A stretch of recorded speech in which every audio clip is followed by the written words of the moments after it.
একবার চোখ বন্ধ করে 1 সেকেন্ড ভাবেন, আজ আমরা যাদের রুহের মাগফিরাত কামনা করলাম, এই 20 বছরের ব্যবধানে, 30 বছরের ব্যবধানে, 10 বছরের ব্যবধানে, 50 বছরের ব্যবধানে আবার এর পরের লোকেরা আমাদের রুহের মাগফিরাত কামনা করে। এটা কি পরিমাণ বাস্তবতা, কি পরিমাণ বাস্তব! এটাকে অস্বীকার করার, না বুঝার কিছুই নাই, মৃত্যুকে না বুঝার কিছুই নেই। কারণ এত বেশি জলজ্জান্ত আল্লাহ তাআলা এটা আমাদের সামনে দেখাইছেন, এত মানুষের মৃত্যু আল্লাহ আমাদের সামনে দেখাইছেন, এটাকে অস্বীকার করার, না বুঝার কিছুই কিছুই নেই। গাফেল সন্তান কোনো কিছুতেই যাকে কোনো আসর করে না। আহা, আপনারা জানেন না, আপনাদের এক এক ছেলের অবস্থা হলো কলিজাটা পাথর হয়ে গেছে, কোনো কিছুই তার কলিজা নাড়ায় না। এত শক্ত জানোয়ার যে খোদার 365 দিনে কোনো দিন ফজরের নামাজ পড়ে না, একদিনও না। মানুষের বাচ্চা এত বড় জানোয়ার হয় কেন? আরে তুই কোন মানুষের বাচ্চা? তুই কোন মার দুধ খাইলি? নাফরমান! কেমনে মানুষ হইল? কি ধরনের মানুষ? একদিনও নামাজ পড়ে?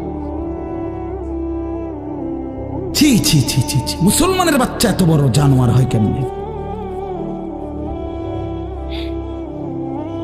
কোনদিন নামাজ পড়ে না, 6 মাসে 9 মাসে কোনদিন বলতে পারবে না নাফরমান কোনদিন 5 ওয়াক্ত নামাজ পড়ছে কিনা। হায় হায়, এত বড় অসভ্য! মায়ের সন্তান হয় কেমনে?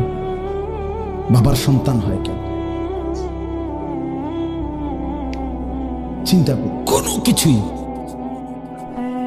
ছেলে পেলেদের হালাত হলে এই পরিমাণ লাগাম ছাড়া। কিসের মা, কিসের বাবা, কে তার মা, কে তার বাপ, কে কি তার ধর্ম, তার আল্লাহ কে, তার রসুল কে, তারে বানাইছে কে, আসছে কোত্থেকে, কেন আসছে, কি করতেছে, কি করছে, কিচ্ছুর খবর, কিচ্ছুর খবর। আসে, হাঁটে, বুট খায়, বন খায়, মোবাইল টিপে, খারাইয়া মতে, বইয়া মতে, বন্ধু বান্ধবদের সাথে আড্ডা দেয়, মেয়ের পিছনে ঘুরে, অসভ্য অশ্লীল কথাবার্তা বলে। এটা কি এটা জিন্দিগি হলো? ভেবে দেখেন। উফ, কোন সুস্থ স্বাভাবিক মানুষ এমন হয়? বলো ভাইয়া, বলো। রাগ করো না বাপ, কে তোমা করে মনে করাই দেবে? কেউ মনে করে। হা, বাবা মারও ফিকির শেষ, শুধু টাকা রোজগারের ফিকির। দেশে থাইকা পারো, নইলে বিদেশ গিয়া পারো, কোনো না কোনো ভাবে পয়সা রোজগার করো। টাকা রোজগার করলে মা বাপ খুশি, টাকা রোজগার না করলে না অখুশি। খালাস। এরপরে ইমান আছে কিনা, ইসলাম আছে কিনা, নামাজ আছে কিনা, কোরআন আছে কিনা, আল্লাহ